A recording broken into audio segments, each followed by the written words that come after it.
ngayon mga kababayan, i-update natin ngayon itong porsyon ng Barangay San Miguel.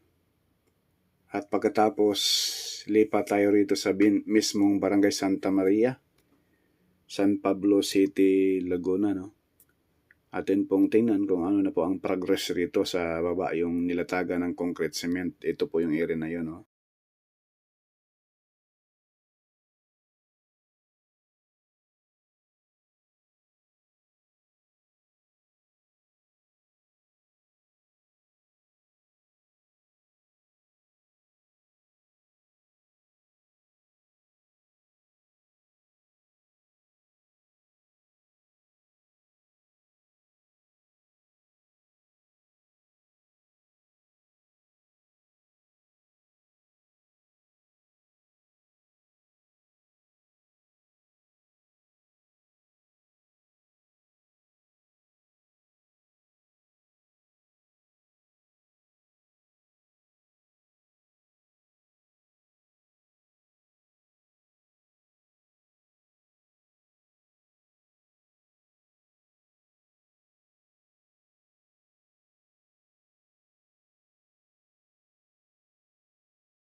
ngayon mga kabayan, pupunta po tayo ng Barangay Santissimo, no? San Pablo City, Laguna. Yung silipin natin, ay ito na po tayo. Sisilipin natin kung gaano na po kahaba ang nalatag rito at ilang lane na po mga kabayan. So ito na po tayo. Enjoy po sa panonood dito po sa Barangay Santissimo, San Pablo City, Laguna mga kabayan.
Sa unahan mga kabayan, naglatag sila ng concrete cement. Papunta na po yan dyan sa mismong Tiaong interchange doon sa dulo. Ayan po, itong area nito bandang kanan, ito yung bagong latag nila. Ayan po yung mga machine sa unahan, yung machine mga kabayan. Naglatag sila sa ngayon. So ngayon, balik na tayo dahil sininyasan tayo ng ano doon, ng guard na balik na, bawal. Kaya balik tayo mga bayan, balik puntahan natin yung mismo Barangay Santa Maria. Kung ano na po, kung nakahanda na po ba kaya doon sa paglatag ng concrete cement. Kaya let's go!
Ito na po portion ng Barangay Santa Maria mga kabayan, San Pablo City, Laguna pa rin.